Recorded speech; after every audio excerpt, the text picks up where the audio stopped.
I didn't know that the town was being slowly eaten away. I didn't know that the community was being slowly destroyed. If we want to save this community for our posterity, we've got to do something now to save it. Well, it isn't very comfortable to live here anymore with the mine fire and the gases that we have to put up with. And just we're pleading for help all the time and don't seem that we're getting anybody's listening. I felt that the government knew what it was doing. I felt that I didn't have a right. I wasn't an engineer. I was only a housewife, mother. What do I know about mine fires? But when they came back, when the government came back and drilled around my property and the temperatures were 626 degrees, I knew that they didn't know what they were doing. And I knew I had to get involved. 50 years ago, when coal was king, Centralia, Pennsylvania was a boom town. People were optimistic, jobs were plentiful, and the future seemed bright. Today, this picturesque mountain community, 100 miles northwest of Philadelphia, is a place where the nation's most extensive underground mine fire has made danger and uncertainty a way of life. Almost every day, steam generated by the mine fire belches from the roadside, marking the steep entrance to the town with an eerie reminder of the environmental nightmare which burns relentlessly 65 feet below the surface of the town. Huge vent pipes tower over this community of 1,000 people, allowing poisonous gases and noxious fumes to escape into the atmosphere. Of the 261 mine fires burning in America today, the Centralia fire is the only one which poses a direct threat to the health and safety of residents of a populated area.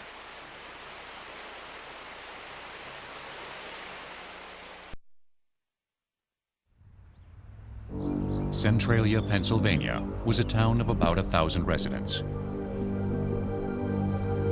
Then an unseen engineering disaster almost turned it into a ghost town.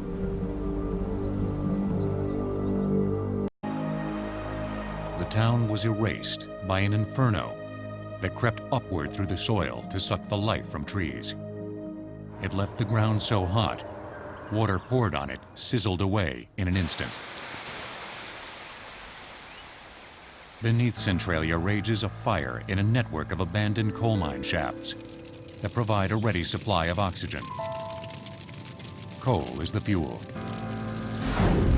Once a fire of this type starts, it is notoriously difficult to stop. The only proven way of putting a mine fire out is dig it out of the ground with large power equipment. Cast the hot embers to the side, water them down as you're doing that, and follow that fire down till you dig every piece of material out of the ground that is on fire.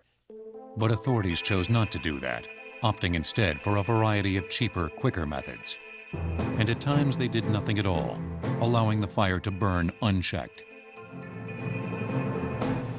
Centralia's woes began with the very industry that gave it life, coal mining.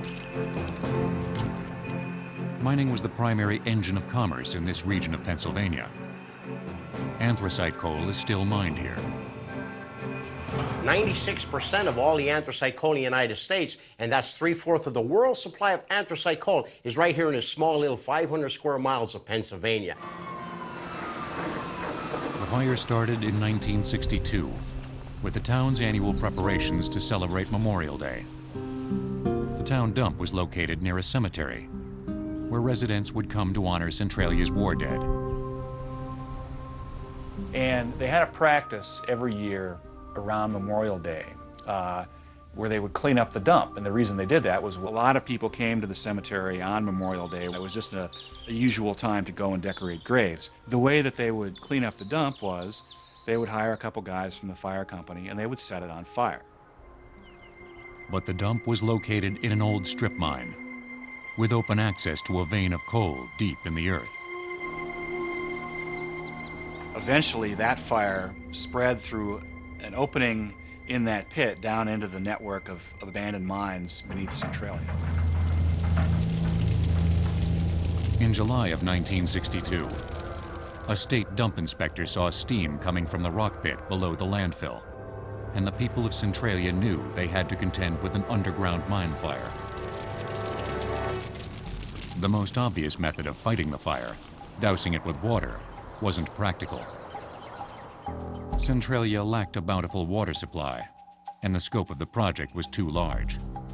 I think at one point they estimated they would have to pump water down there for 20 years to have a chance of putting the fire out, and that's a lot of water. The city fathers considered various plans to snuff out the fire. In August of 1962, the state hired a steam shovel operator to dig out the fire. But the fire burned faster than he could work. The 2-month effort cost $20,000 and failed. Next, in November, state authorities tried flushing the mine. A slurry of crushed rock and water was pumped into the mine to block the progress of the fire. The 3.5-month project cost $42,000. It also failed. They had terrible trouble with the weather, pipes freezing, drill bits getting stuck in rock and melting. In 1963, the state tried once again unsuccessfully to dig the fire out. Then in 1966, it was the federal government's turn. First, engineers tried to create an expanded flush barrier. Then they dug a 240-foot trench and tried to head off the fire with an underground barrier made of fly ash. Fly ash is a light powdery waste product of coal-burning power plants. It is blown into mines to fill up cavities. This project, in both its phases, cost $2.5 million in federal funds. It also failed to stop the fire. In May of 1969, authorities were forced to evacuate 3 Centralia homes because deadly mine gas borne by the fire had penetrated through the homes' basements. These families started getting very sick, nauseous, extraordinary drowsiness, the classic symptoms of carbon monoxide. And they had a pretty good idea what was happening to them, and they got out. Methane, hydrogen sulfide, carbon monoxide, and carbon dioxide. These gases kill by denying oxygen to the brain. They have long been dreaded by miners. Once the oxygen levels get down below 16%, you will have men collapsing. If the oxygen level gets down to 12%, you will collapse and suffocate on the floor immediately. Beginning in 1972, State Bureau of Mine officials dug a series of boreholes to allow for accurate temperature measurements. Thermocouple devices were dropped down the holes to measure the progress of the fire. Some federal engineers theorized that these boreholes and the 1963 excavation had the detrimental effect of feeding more oxygen to the fire, making it stronger. Toward the end of 1978, the excavated pit was closed off by federal authorities. They hoped this would reduce the supply of oxygen feeding the fire. But this left the mine gases with nowhere to go. They penetrated more homes. And in December 1979, the local filling station was closed because gasoline stored in underground tanks was heating up. State Bureau of Mine officials placed carbon monoxide monitors in homes and in St. Ignatius School. The monitors basically checked for carbon monoxide, and they were set to go off at a level that was of concern, but not at such a level that, you were in danger right at that moment. In the view of some Centralia residents, federal and state officials seemed merely to monitor the bad situation as it worsened. But really, although there was a lot of talk, there were no further engineering steps after that, other than an occasional round of boreholes just to figure out how far the fire had advanced. The boreholes revealed steadily rising temperatures, often in the 700-degree range.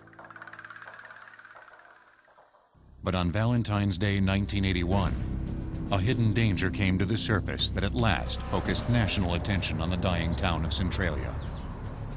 A 12-year-old boy named Todd Dombowski was swallowed up when the underground fire weakened the soil, creating a hole. All of a sudden, he drops into the ground, up to his knees, and then to his waist, and then he's out of sight, underground. The boy was rescued, his life spared, and newspapers nationwide began to cover the Centralia story. The spotlight brought more help from the federal government. The people of Centralia would at last receive effective relief. But it meant leaving their town forever. they decided that the best way to deal with helping the people was to move them out of there. The federal government allocated $42 million for the relocation of the citizens of Centralia. The old homes were demolished, and the old Centralia was no more. By 1988, there were 42 people left. Of the 500 homes and businesses in Centralia, only 30 remained. I stay here because basically it's always been home to me. My great-grandparents settled here when they emigrated over from Lithuania. My grandfather was born here, my father was born here, and this will always be home to me, no matter how small of a town it becomes. Today, a handful of structures stare out at the once busy street. The fire still burns. Authorities estimate that more than 450 underground acres are ablaze. The disaster in Centralia has helped call attention to the plight of small communities threatened by mine fires, and authorities now act more quickly to put them out.